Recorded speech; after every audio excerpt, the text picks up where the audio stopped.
Hey guys, this is Matt Miles, Deshay County, McGee, Arkansas. Today's Tuesday, the 6th, April 6th, and we have the Podfather team here today. Of course, everybody knows Lane, and we got Dawson with us today. This is my oldest grandson, and he's really took a liking to this farming, so he's gonna kind of help us today and kind of show us what's going on. Today we're planting corn, beans, and rice. I've got one planter running over here on soybeans, and the corn planters are about 20 miles south of here, and the rice planter too. This is kind of a special area. I'm glad we're here today. Where this planter's running over here in the background is the first piece of property that I ever had the opportunity to buy. It's called a Cox Place. It's 75 acres, and we bought that in '99. Didn't have the money to do it, but went to the bank, borrowed 100% of what it cost to buy the land, and been blessed, you know, since then. On the other side here is the farm called the McClendon Place, and that's basically where I grew up. That's where I learned to drive a tractor, and that's where I kind of got my taste of agriculture and just fell in love with it, you know, at that point. Today we're going to look at some beans we have up. Dawson and I are going to run the planter a little bit, and he's going to kind of show me how he plants beans. We've probably got, what we got, 16, 18 people working today. Probably got 12 tractors running, 3 corn planters, 2 bean planters, and a rice drill. So it takes a lot of organization to keep all this going. It's going to be a big day. Dawson, you want to add anything? You going to plant beans? You going to dig some up and see how deep you plant them? Yes. Absolutely. I've got a gut feeling this is going to be a good year. The farmer is the eternal optimist. We farm together as a family. If we all put our heads together, I don't know what we couldn't achieve. Hopefully we hit 90 bushel. I think we could do it. Just have healthy plants and a good return on investment. One of the worst things about farming is making a decision on planting depth. 1/4 of an inch on your depth, sometimes you won't get a stand.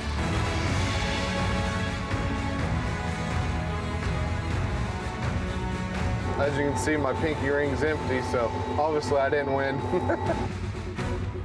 With this class of guys that's in Podfathers, I mean, anyone could win.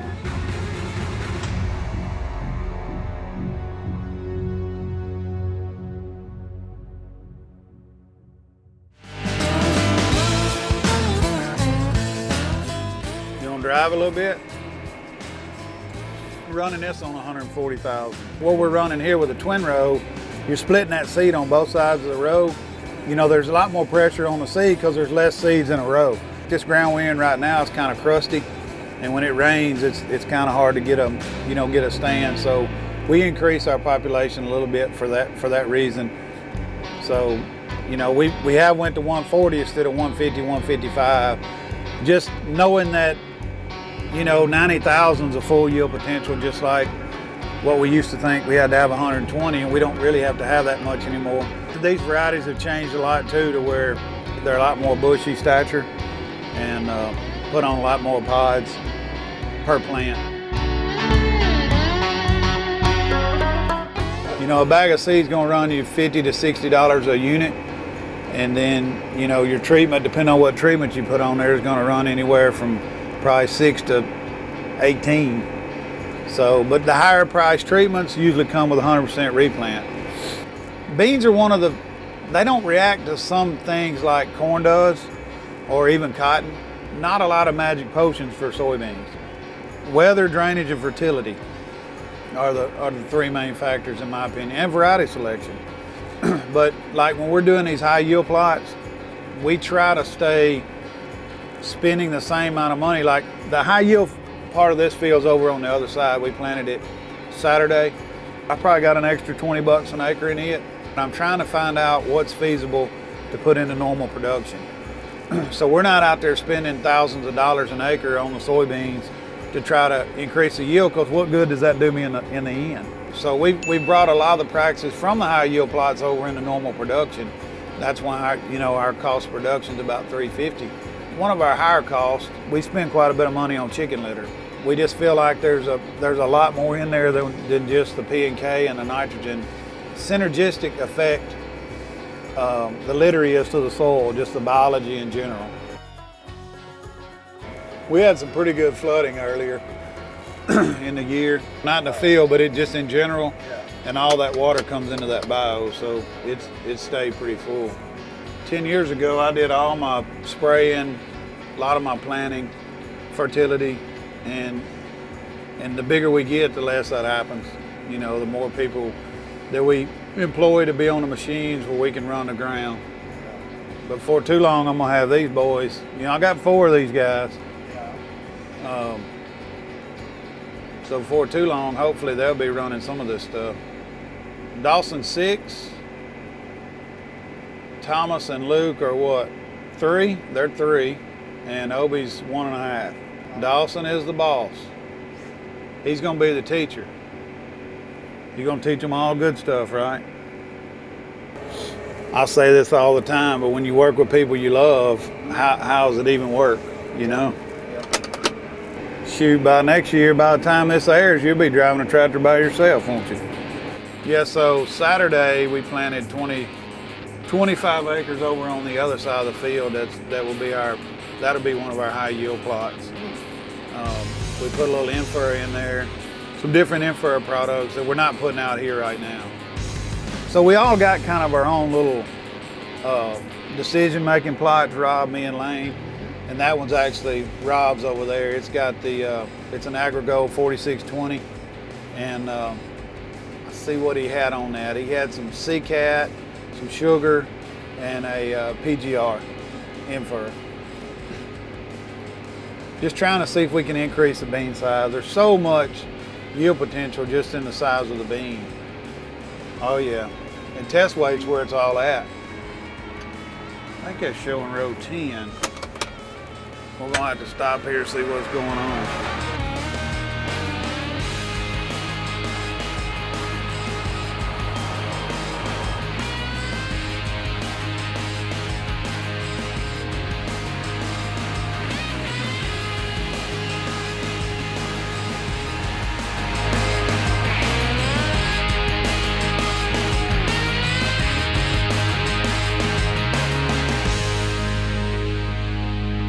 They seem deep, but they're a joint. That's what they are, is a joint. Well, I ain't found the first seed. Me neither. You gotta look in the row, Dawson. Look, let me show you. Now, you see this row? See, right here and right here is where it's planting. So you gotta be in the center of this. Right there, see them? When we started on the 16th on the soybeans, they were calling for a 100% chance of rain. So I started planting them about a half a joint deep. By 1 o'clock, 2 o'clock, they took the rain completely out of the forecast. So we deepened up a little bit. And then by the end of the day, they put the rain back in the forecast. We got about 1 inch, which we got the beans up. But you can't, you can't guess, what God's gonna send. If you could, you wouldn't be farming anyway. That's about a joint and a quarter. What'd you think, Dawson? It's somewhere between 1 inch and 1/16. There's 2 different forecast models. One's for a ½ inch and one's for a little over 1 inch. The Weather Channel just put out a new one. I got on alert, but I ain't looked at it yet. Well, I don't get alert. We're talking severe thunderstorms Wednesday across the Mississippi Valley, stretching from Iowa. I'd like for it to wait about 5 days, but we get what we need, we don't get what we want. We're 1 inch and a 16th, just about on every one of them. Weather Channel showing 1.1. And DTN showing 1.09. We kind of go between the Weather Channel and DTN just to give us a roundabout instead of going off one person. That way we have multiple opinions and multiple forecasts. We probably need to raise him up just a little bit.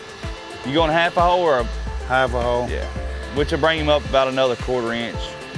One of the worst things about farming is making a decision on planting depth. Here, now I'm not sure how it is in other areas, but if you're off a 1/4 inch on your depth, sometimes you won't get a stand. You just got to trust in God and make the best decision you can. And if it works, it works. And if it don't, then you don't get mad and throw your hands up. You just go back and redo it. And with the inversion and the premiums we have in the market this year, it even makes it more appealing to try to plant early. After April the 20th, in one study I looked at, you start losing a bushel a day. So if you're April 20th to May 20th, you know, that's 30 bushels. Do I believe that? Probably not, but I do think there is a yield loss, you know, once you get past April the 25th. Then we got to figure out how to harvest all this corn and all these beans at the same time. All right, so let's go see what we got. These beans were planted March the 16th. They went through a frost last Thursday, I think is when it was, last Thursday. I came looked at these Wednesday night. The unifoliant was not unwrapped yet, so I think we really dodged a bullet. If the unifoliant would have been unwrapped, there's a possibility that it would have damaged them a lot worse, but they're in pretty good shape from what I can see. Yeah, you can dig one up, be careful. So we got a pretty good root system started on them. We got our unifoliant out now, and you know, hopefully we're on our way. We got a few distractors that, you know, it just come up. I think we counted this field last week at like 120,000, so we're doing pretty good on population. This one here looks like it might have had a little bit more frost damage, but you can see the root system's still good on it. A little bit of curling in the unifoliant, but the trifoliant looks like it's coming out fine. So we did dodge a bullet on the cold weather. We think we'll get these beans off in August, and if we do, you know, there's probably going to be a $1.50 premium for early beans because the supply we have right now is low. So these are AgriGold 4620s. It's a new bean. This is the first year we planted it. University of Arkansas data shows it to be, you know, in the top 2 or 3 beans that we could plant. So hopefully they'll be high yield. It's good. I mean, you can see looking down the row, you know, as far as singulation, our planters don't singulate beans near as good as they do corn. But, you know, the spacing looks pretty good on them. You know, you'll have some doubles every now and then. The main thing you look at soybeans is make sure you don't have no 2 and 3 foot skips. What I'm hearing now, anything from 60, 70,000 is an acceptable population. This field was planted at 140. Last week, I think we had 120 up. So we're golden here with what we see on the uniformity. This is the best start I've had. To be planted this early in the weather we've had, this is the best start that I've had on my regular beans.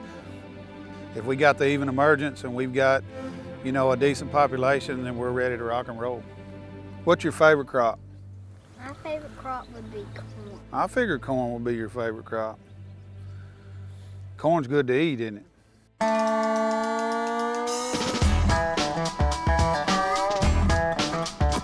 Okay, this is the Vardaman place. This corn was planted March the 8th, I think, is when we planted this. This is the second field we planted this year.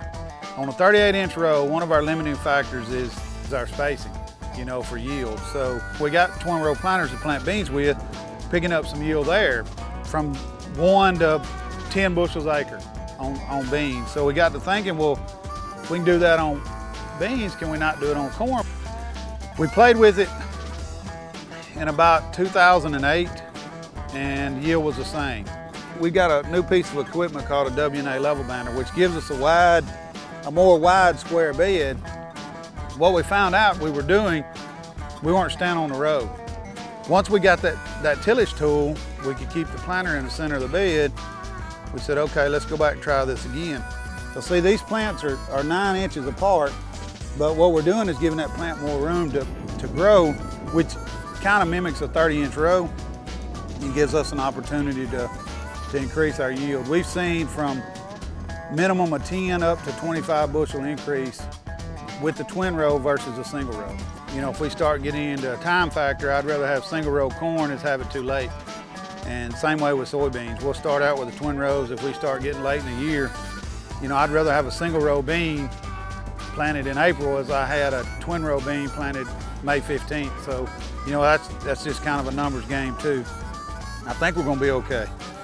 But we're enjoying trying new things on the corn as well as we are the soybeans. We're never gonna probably be able to make the yields they make in the Midwest or even in Alabama where Chad is. But with some of the techniques and stuff that those high yield guys are using, we're kind of learning from them and trying to implement some of that here, and it's working. I'm not going to say we're ever going to set the world on fire, but you know, we did get a 300 entry in the NCGA last year. I think it was 304, and that was our first goal. Now we're going to try for more.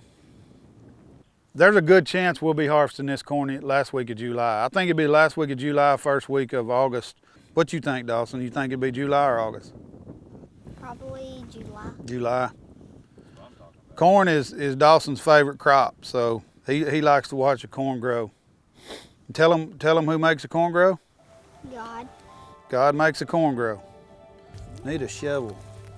You want a shovel? Yeah, I believe I do. I want to see what the root system looks like. I'm gonna race you. Come on, come on. Oh, don't fall! Get up, get up, get up. Keep going. See, you fell and you still beat me.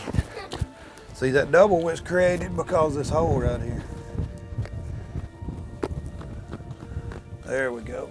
You sure? There you go. You're getting it off now. Huh? You got all the roots in, didn't you? For the majority. Pretty good. Yeah, it don't look bad what it's been through. I like to stress beans. I don't like any stress on corn.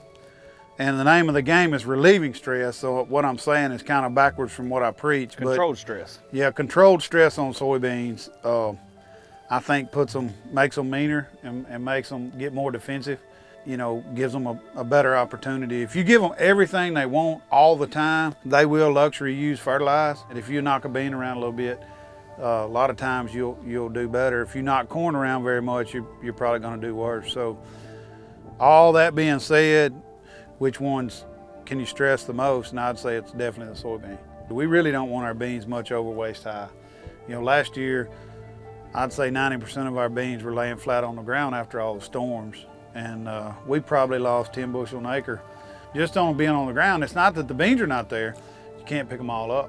We have to do the raised beds because of irrigation.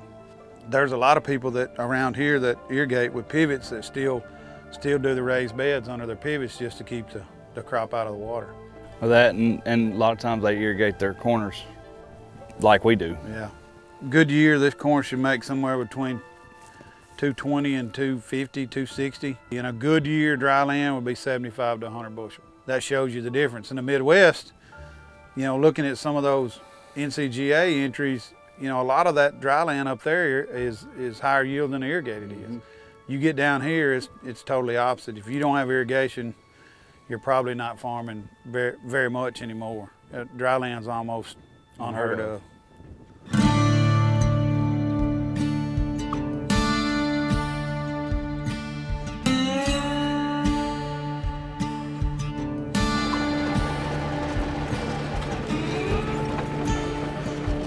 Rob, I just want to put about 10 bags.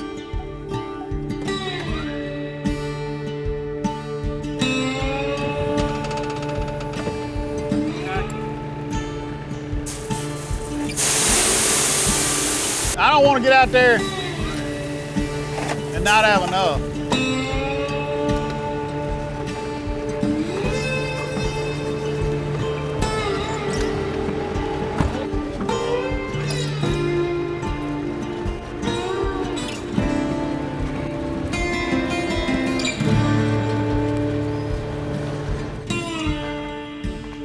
Mr. Roger.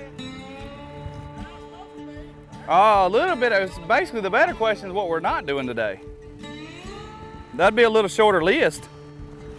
So basically what's going on right now, we're finishing up, you know, what the farm we call the McLennan Place and getting ready to move to our farm up in Tiller. And trying to decide whether or not how much seed we're going to put in planters to finish up. You know, so we've got 2 seed carts that are having to come here and get a little bit of jagged seed to go finish somewhere else. And we're loading this seed cart here to be able to go and stage, you know, when they get ready to fill up when we get to Tiller. So we're kind of in a farm switch, which getting everything to where we're not traveling heavy and can be able to get to a farm and fill up as soon as we get there. Something I always do when I pull up there is I put it in reverse. Since these brakes ain't so good, that way in case it slips, it won't run into him. Along this wall, we keep foliar K, which is a potassium acetate product. We use it foliar feeding the cotton or the corn to help mitigate potassium deficiencies. And then we've got a product in here that's Total 10 that we help them develop, which is a nitrogen and potash with a little bit of boron. Rob had a big influence on them making this product because it's just they will custom tailor products to your needs. Yeah, so they're easy to work with. But like I said, it's a nitrogen and potash product with a little bit of boron. We use it a lot on the cotton. We will use a lot of it on the rice also. And then we have right here, we keep their Sweet Success product, which is their sugar product. Takes care of your sugar needs. What else do we got in here? Oh, here's one of their flagship products here. This is their Cowboy product. It's their calcium boron premix. Ghost Folier's got their Transmax technology in it. It get that calcium and boron into the plant for you. So they do have a great line of products here.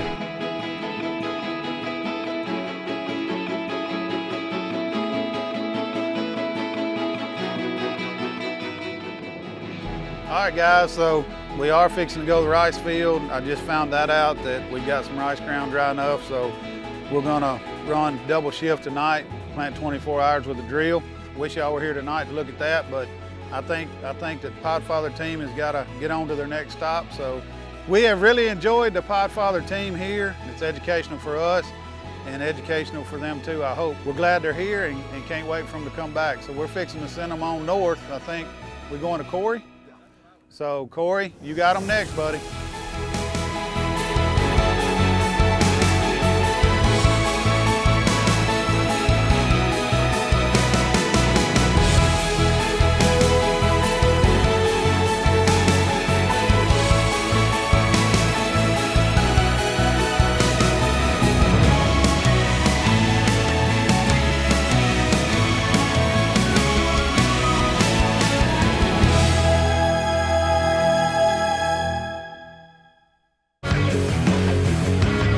Today we're out here in Huntsville, Alabama, installing some ADS pipe.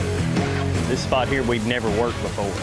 Well, let's put some pipe in the ground and let's get a crop off of it. We was gonna tile about 7 or 8 acres, we ended up tiling 40. You can get a consistent yield year after year, even when you're in the middle of a drought. It'll give you a little bit more peace of mind. Maximize every input, maximize every acre. Doing a lot of different trials, and one of them is Concept Agritech. We're doing a in-furrow starter trial. We've got Carbo Start, another one of their products. Sweet Success is their sugar product. Throughout the season, we are also going to be using some of their foliar products, thinking that the payback will be bigger. The thing I'm the most excited to try is a bunch of bugs. It's a biological. We're excited to see how they work out.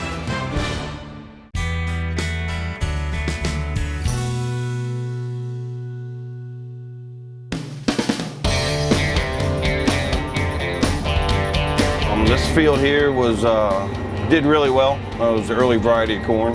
Well, we pretty much rotate 50-50 every year, so what was in corn last year goes to beans this year. So fortunately, we're able to hold on to the ground that we do farm, so we've been farming this ground for ever since I've been here. So we got great relationship with our landlords and the owners.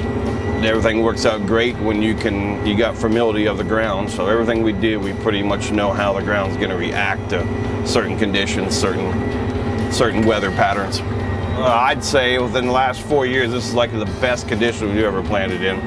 Ground's dry, all the wet spots are dried up, everything's going really good. Just if Mother Nature would cooperate at night and knock it down in the 30s, it'd be a lot more productive for us. And they're calling for snow Tuesday night, so we got 1,600 acres left, so hopefully our goal is to get it all on the ground before the snow hits Wednesday. Yeah, you can't win with her. You just got to deal with her. The main thing is to get crop up, and hopefully we get a good consistent emergence on it, and get it up, and then we start working about crop protection. But I said it's supposed to warm up here by the end of the week after we get through this cold snap Wednesday. So hopefully it does, and hopefully we can watch all the emergence come up evenly and go from there. On this farm, we have competition between us.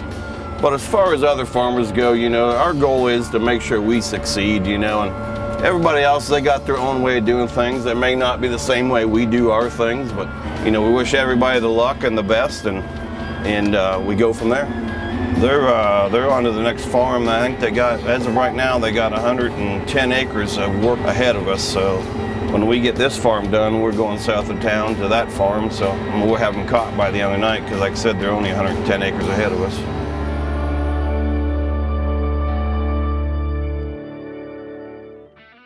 So with the cold weather that's coming in, we're supposed to get down to 29 degrees, 1 to 3 inches of snow in 2 nights. We know with the weather that's coming in, we have to be careful to get this still to germinate. One thing we're doing is we're going a lot deeper than what we used to. So when we come out here and check, I'm right at that 1.75 inch mark. That's right where I want to be, between 1.75 inches and 2 inches. Now normally I would not plant my beans that deep, but like I said, with the coming in weather, trying to protect them. So as long as we don't get a hard pounding rain, we should be okay. They should be able to make it. You know, you don't want the beans at that 1/2 inch to an inch mark. It's just going to be too close to the weather line. And then another thing we're checking for, so with these DV60s, with the high-speed planters, you know, we're planting at 10 miles per hour, you can still see every single one is perfect spacing. Dropping each and every one, got a nice even depth across the board and even spacing. So a lot of times people check that for corn, but they don't really care for their beans. But same way, we want to give that bean as much room as possible to branch out. We're on 20-inch rows, and that population there is about 115,000. The snow's not going to stick around, so we got warm enough temperatures right now. The ground temps about today, after today, within the heat of the day, we're about 55 degrees. It's going to cool down. I'm going to guess it's probably going to be around 41 to 42 degrees once the snow hits. The topsoil will be cold enough for the snow to stick, but it's not going to stay around. So that's why we're so concerned with putting them deeper. It's going to be warmer down there. So we need that soil temperature warmth so that bean really doesn't know there's going to be snow. The soil is the best that we've had in a long, long time. The ground's real nice and dry. Planting conditions are perfect. Kind of hard not to go. Then, you know, the temperatures say we're more indicative of late February, early March. We got to go, so that's why we're trying to control what we can, and by burying the beans deeper, that's our way to control that. The emergence on them is all going to depend on the weather the next 10 days. So right now they're calling for in the mid-60s. Soil temperatures will be getting 56 above the day and then coming back down. So as far as emergence, it could be as soon as 2 weeks, as late as a month. If this was corn, we would not be planting. I am highly against planting corn right now. Corn cannot wait. As soon as it touches soil, it's got to go. As with the 20-inch rows, the corn residue that's left from the year before, that's something that we're constantly trying to fight. So we're trying to break it up as small as we can to get through it, to be able for the beans to emerge so the trash doesn't get caught up in it. You know, the prime example is right here. You have 2 root balls from the year before, and there's a bean laying on top of the ground. So as the closing wheels comes around, it grabs these roots and it's just going to flick it right up with it. So one thing that we got to make sure of, we keep our closing wheels free of these, and we try to do the best we can to break these and move these out. Now one thing that we have not switched to yet would be the row sweeps, the row cleaners. That would help with this issue. But you can see here how small we want all the residue, as small as we can, so it can start breaking down. That's what we like to see. And it's one thing to raise 300 bushel corn. It's another thing to get rid of 300 bushel corn for the following crop. Now, there's people out there that can talk seed treatments all day long with you. I'm not one of them. You know, sudden death is a big problem. They've got every treatment that you can imagine, 2 to 3 different fungicides, insecticides. And so with the population cut, that's one thing that we try to do. We want to use that money to go back towards the seed treatment, because we're saving money with the seed. We're not putting out that much. So now that we have less beans coming out, every bean matters. And going with that, you know, bean lives matters. You got to get them in the ground and get them up and out of the ground.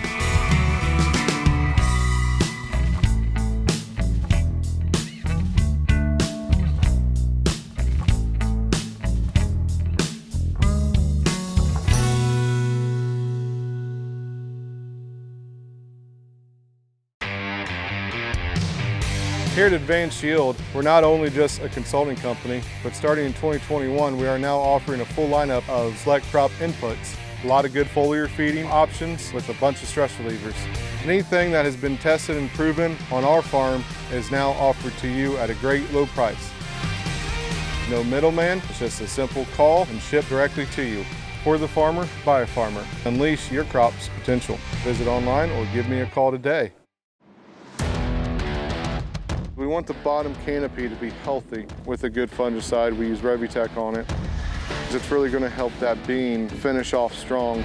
But on our farm, we got to average a 6 bushel better with the Revitec fungicide than any other fungicide.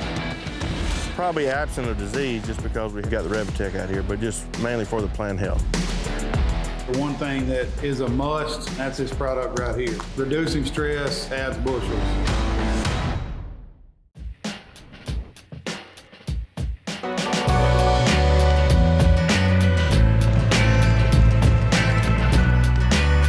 What are we doing? What do we do best with planting soybeans? Today is the 22nd of April, 2021, and we've set record lows for the last 2 days in Arkansas, but we're still planting and I'm ignoring it. Today we're planting soybeans, and this is on some old, an old cornfield. Of course, in the south, majority of us plant on raised beds, so we had to knock them down yesterday and gave us a pretty decent seed bed. It's probably inconsistent in moisture, but I think we have a 90 to 100% chance of rain tomorrow night. So those that aren't in the moisture or maybe in some corn residue will certainly get enough moisture tomorrow. And this is under pivot irrigation, so we can always put on some supplemental irrigation, but normally we don't have to do that in April. It rains plenty. We're about finished with corn. This should be a nice field. It's early enough. We've made 100 bushel beans several times that kind of planting.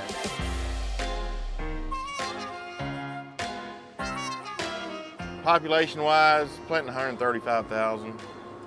Starting to back off a little bit. We'll have one planter on soybeans planting 30-inch rows on raised beds, and we'll have two 60-foot planters planting 15-inch rows. If all those were growing, I don't know, we'd probably plant 1,000 acres a day, which we won't have that much ground ready in front of us. We've already planted a couple thousand acres, so depending on the weather, and this stuff needs to be spread out a little bit.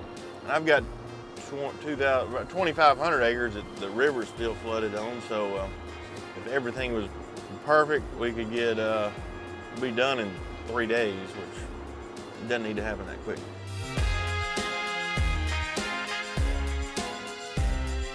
This monitor, I mean, we're trying to plant 135,000. That's what we're planting, 135,000. This particular field we're in, it's a big field. This is about 165 acres, but it joins another field immediately to the west, so there's about 400 acres in this block. And then we're surrounded by corn. And actually right in front of us will be about 120 acres of peanuts. So who are you trying to go visit? Who's your top choice? As far as the other Podfathers? Yeah, Podfathers or Corn Warriors. We can go see them Well, all. we need to go see them all. Yeah, I need to make the tour.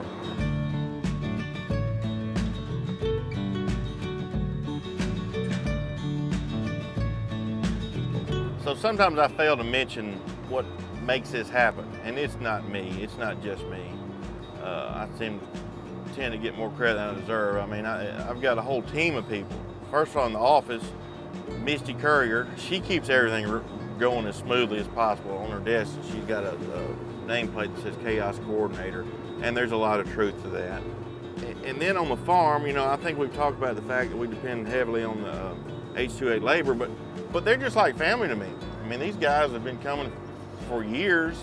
Unfortunately, I haven't been able to visit them in South Africa, but I fully intend to. Of course, the backbone of this whole operation is Roger Wedgeworth and Donnie Brown. They live here locally. They've been here their whole lives, grew up here, families from here. I can't even put it in words how fortunate I am to have them. And I sincerely mean that because they sure will do anything for me, and I hope they know that I'll do anything for them. Me getting all the credit is not justified. We've got, I don't even know, 8 or 9 tractors spread out over 12,000 acres. At the end of the day, we've got to go gather everyone up. It does take a little planning at the end of the day just to make sure everyone gets home. 30 years ago when I first started, I went home and I just had one employee at the time, and that was pre-cell phone. And I can't remember how he called me, but he called me and said, "Are you coming to get me?" And I was already at home in bed and just totally forgot him. So those memories go back a long ways.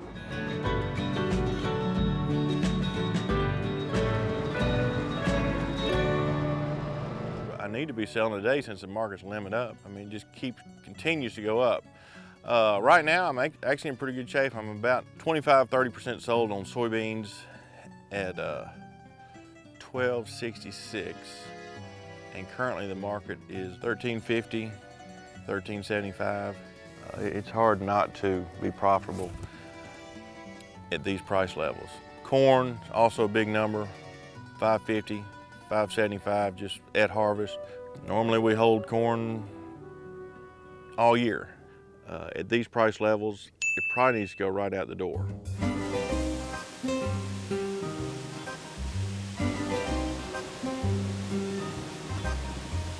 I think we've got 180 units of seed. That'll finish that field, and of course it came in bulk bags, so we put the bulk bags in the bins.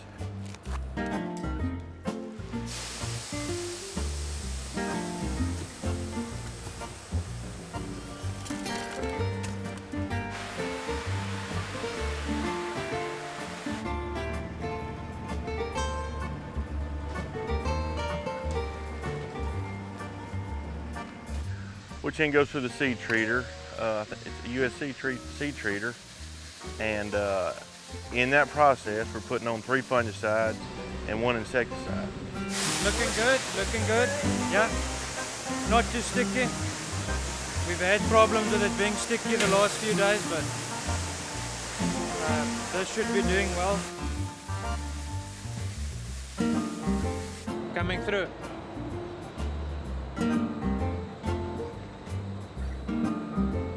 Are the doors closed on that truck?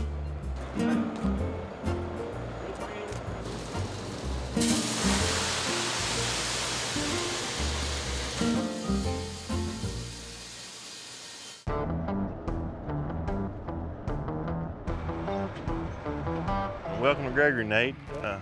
We've been looking forward to these kind of days. It's April 22nd, and we're planting beans almost wide open. We're finishing some corn. And I don't know, we've got 1,000 acres plus the soybeans planted. So I'm actually gonna get in the truck. And Nate, do you mind helping me back up to the hoppers on the planter? And we'll try to get some seed in this thing, and so he can get on his way. Sounds good.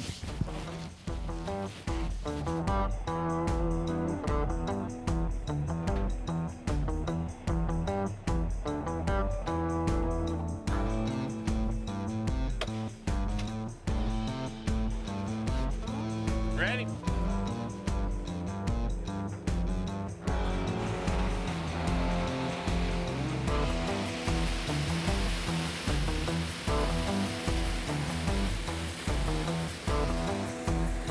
So on this seed we've got for 3 fungicides, an insecticide, inoculant, some biologicals or naturals.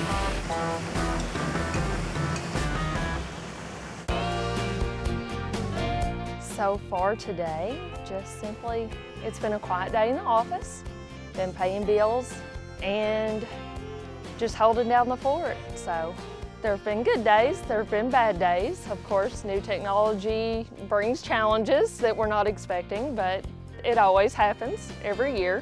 Then of course, Mother Nature's thrown us a few curveballs. This year, we've had some rain and freezing temperatures. So we've had to kind of step on the accelerator some to get it in. The aviation business is going well.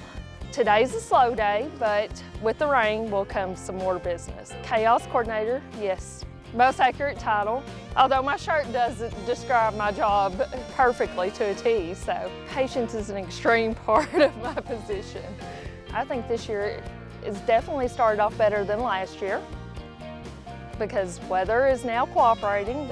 They're able to have some long days in the fields. We're getting a lot more flying earlier in the season, which is always a plus. And if the farmers are happy, we're happy. Do you think Perry's gonna win this year? I'm still waiting to see if Perry won last year because Perry won't tell me anything. So I'm optimistic that he can pull it out. So if anybody can, he can do it. I have faith in him.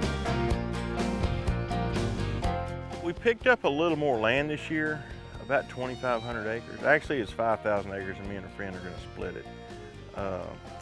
It's overflow ground, so the river's on it right now. Typically, the river should be off of it in a month to 6 weeks, historically, and we're going to plant soybeans. You know, the soybean market the way it is, if we can get a crop in, if we can only make 40 bushels, it's a win-win because it's heavy ground, a lot of natural fertility. The overflow, it floods every year 2 or 3 times. So it's pretty stout dirt. It doesn't take much to make an average crop. So, you know, a little bit of rain. Hopefully the river won't get it after we plant it. That's possible, but hopefully that won't happen. We'll get planted by the 1st of June and get a few rains, and hopefully that should work out for us. Yeah, I'll take the other 2,500 next year. Where we're standing is my original family farm, right here. There was a house over there, it's gone now because it burned down, built in 1852, it burned in 1950, but that was the original family home. So I'm 6, maybe 7 generations if I could count past that, past 6. But now I put all the farm back together, added some. I've got about 7,000 contiguous acres right here, and we're standing pretty much in the middle of it. Got 7,000 here, about 3,500 in one block north of Augusta, and now 2,500, so.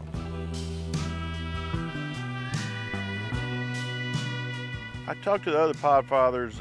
I'm on a group text with them, so we talk hourly, every 30 minutes, every 15 minutes, non-stop. So yeah, and everyone's always poking fun at the others. So I've been a little quiet just because I've been so busy, but everybody seems to be getting a crop in or preparing to get a crop in. I know it's across the whole United States, it's cool and wet in a lot of areas. So yeah, we speak regularly. We're all good friends, and try to glean knowledge from them as well. So yeah, corn hit $7, new crop, I'll get a haircut. It's been over a year, well over a year now. And of all the Podfathers, I think I've got more hair than all of them put together. That's what started it. I couldn't get a haircut, and I said, well, I'll just go without a haircut. And then, you know, I got a few comments and a few compliments. I said, well, I'll just let it grow. Jake was growing his out too, I think. Was he? Yeah. We need to go see Jake. We need to see Jake. Cheryl's called me a few times, Cheryl Albrock. She wants to be more involved and go visit some friends around the country, so hopefully we can work that out. That's our goals for this year. Of course, getting started with high commodity prices, better weather conditions than we've had for the last 2 or 3 years. It's not perfect, but we're further ahead than we are. Commodity prices are certainly helping my attitude, smile on my face, that we might actually have not only a good yield, but profitability, nice profits to make all this worthwhile. So Stephen and I were friends. First time I met him was probably 2011, so 10 years ago, and we just kind of naturally bonded. We had a lot of the same interests, had a lot of mutual friends, and established more friends. You know, we had hung out always, me and Stephen and Cheryl. Had a lot of good memories, and then we were at Commodity Classic. He told me he was going to have a procedure done, and then a few weeks later, I think I talked to him. He said, I got to have that procedure done tomorrow or the next day, and didn't think anything else about it.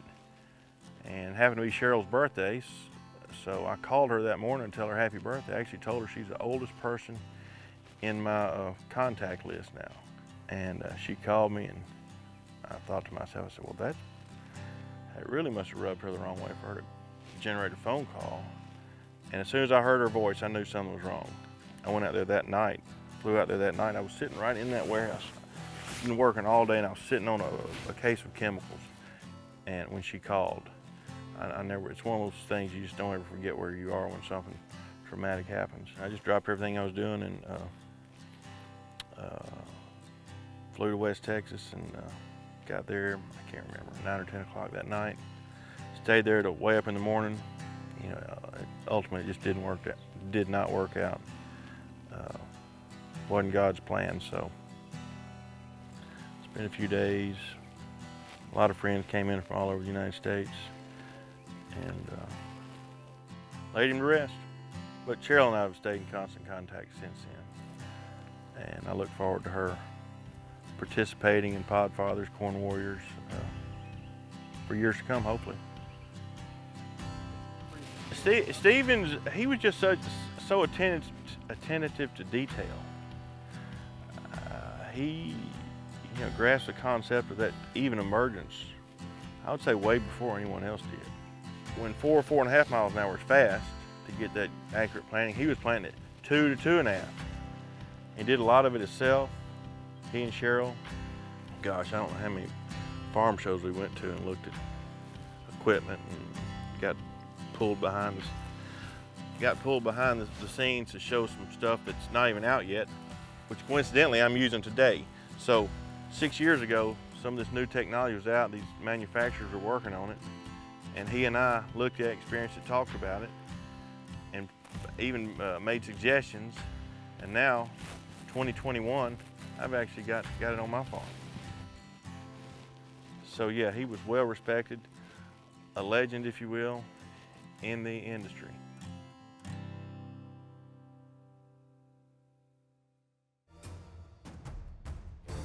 I think we got a good look at everything. We talked about some fertility strategies. We looked at, talked about some humic acids in our burn down programs, as well as the 2x2. We're big fans of the Monty's liquid carbon, or their Calcium Plus is actually what I use. Been with them forever, probably closing in on 12 years. Real proud of that, super people at Monty's. And I guess we went up to the seed store and we treated some seed. And then we put our inoculant on it and some of our biologicals and sticking it in the ground. So feeling pretty good. Got rain coming, so we're not planting seed too deep. It's got adequate moisture, but it is the 22nd of April, I think. So we're not in a panic about drying out this early in the year. So all in all, pretty good day. Finish up with corn early tomorrow, and we'll concentrate on beans and a little more rice. So feel pretty good about it. I've got a gut feeling this is gonna be a good year. The farmer is the eternal optimist. Those guys from the East Coast, they don't know what's in store for them. It may take Matt Miles and I both to get there, but we're about to show them how it's done.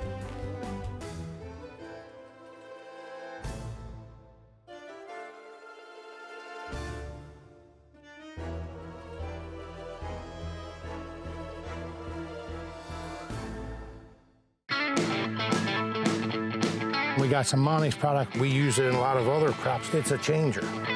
Monty's! That's what our carbon and the AgriSuite is doing, is breaking down that phosphorus that's in the soil and making it available to these plants, and it's showing. We focus on things that complement soil biology, things that complement soil health. Monty's liquid carbon, it just keeps giving back. We want the bottom canopy to be healthy with a good fungicide. We use Revitec on it. It's really going to help that bean finish off strong. But on our farm, we got to average a 6 bushel better with the Revitec fungicide than any other fungicide. Probably absent of disease just because we've got the Revitec out here, but just mainly for the plant health. The one thing that is a must, that's this product right here. Reducing stress adds bushels. Ran the Copperhead Furrow Cruiser this year. Been very good, very happy with it. A lot more aggressive on the closing. We got so many different soil types. That's what I like about the Furrow Cruiser. It works in all of them well.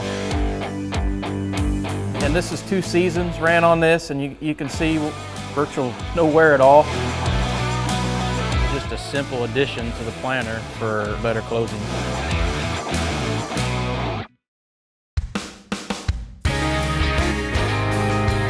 Things are looking really, really good. All the beans we planted in the ground last week, they're getting ready to pop through. So I'd say with the rain coming Wednesday, by Thursday morning, we should have beans everywhere. So I'm pretty excited. We're on plan A for once. And it's almost May and we're still on plan A. So it kind of has me concerned with what's coming around the corner when we flip to May. Hell, we might be doing this all a second time, I don't know. But for right now, it's looking pretty good. These are the best planting conditions we have planted in. I'm gonna say the last 5 years. I don't know, maybe just because the last 2 years have been so crappy, it feels like it's been that long. I'm just tickled to death. The old timers would say plant in dust and your bins will bust. So normally we've been planting in mud, and I don't know what the saying is for that, but to plant in mud, your crop will be a dud, I don't know. So Advanced Yield would be my crop consulting company. We pride ourselves in doing a lot of one-on-one consulting with the farmer. We work with what you have. We're not going to rewrite the book. If we can find a better, smarter way to do it, then that's what we're going to do. Starting this year, we also started our own select crop inputs with chemicals. So a lot of products that we was just talking about, we now offer. It's been going great. You know, we're trying to deliver, a good product at a really great price to you. On the seed treatment side, we got the Groundwork BioAg Rutella X. It's a good product. Yeah, we've been using it for about 4 years now. We've had really good luck with it.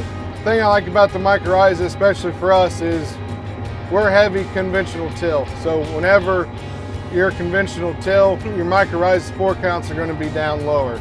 So anytime we can keep adding more and more to the soil, that's always a bonus. The hardest thing is keeping it alive in a live form, and a form that will actually work and be active within your soils. It's added protection, so if we have a good year, we have more spores out there. It's going to be able to find more food, more root hairs, and it's a compound factor. So that's a pretty big piece of the puzzle that we need to keep going with it.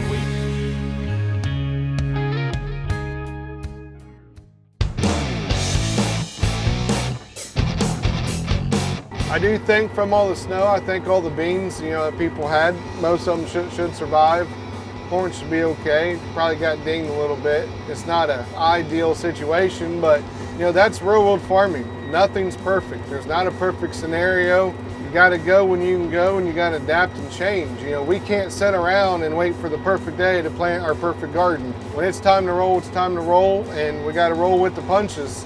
That's kind of why we don't do plots for the high yield entries.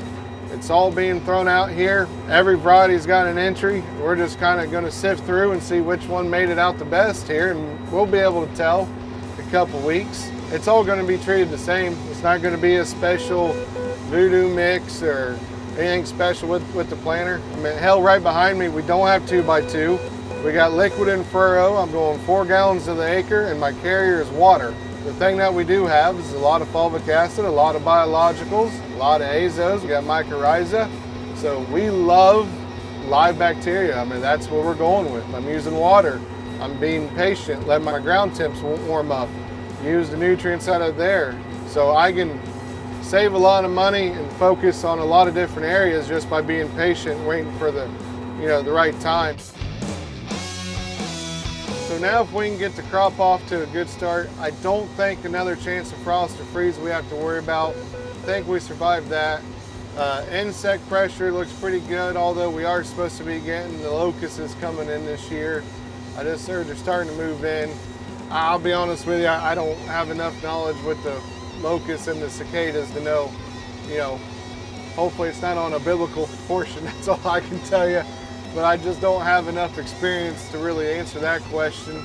Weed control, we're on it. None of our fields compared to the last 2 years when it's been wet, they really got out of control on weeds, so we was chasing our tails with that.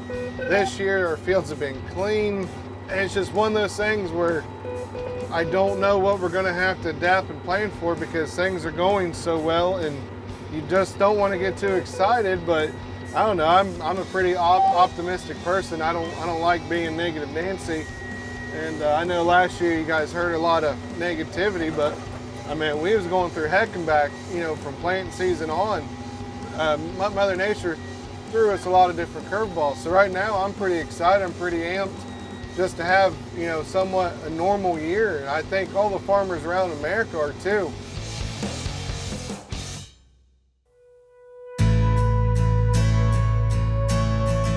I mean, right now, you know, the biggest thing that I'm glad for is, you know, the cover getting the oxygen out. You know, our soil is dry on top a little bit, but we still have plenty of moisture down in the furrow. Things are able to work. Last night was our last cold night. We've been a lot colder, so we just got done with having about 4 to 5 inches of snow on the ground. You know, I always joke around with Ohio, you get all 4 seasons in a week. I think we're going to be okay. But you know, that's one of the things that I really like to be proud of is, you know, when we're doing these high yield corn and beans, you know, there's not a whole lot to the mix.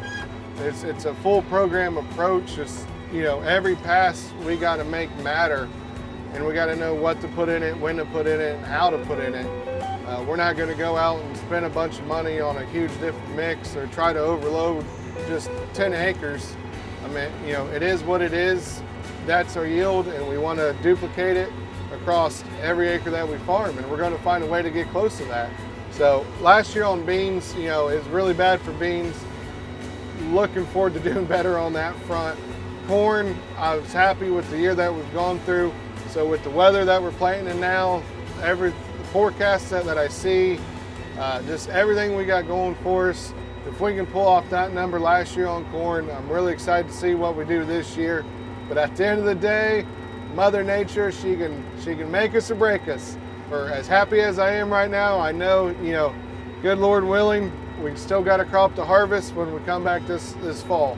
But right now, we sure are shaping up to having a pretty good crop.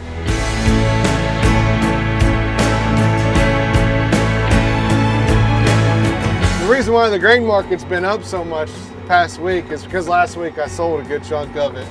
Anything over $5, it's been a while since I've been able to sell corn over $5, beans over 13.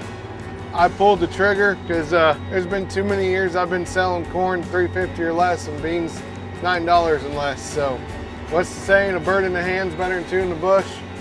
So I guess I took the sure profit as long as Mother Nature can produce some yields. I'm tired of giving away our crop. That's what I feel like I've been doing for the past few years. It just stinks to work this hard to raise this crop and then sell it for so little. Like I said, I'm pretty positive about everything right now, to be honest with you. The conditions, planting's going smooth, the markets are back. Yay, buddy, it's fun to be a farmer again.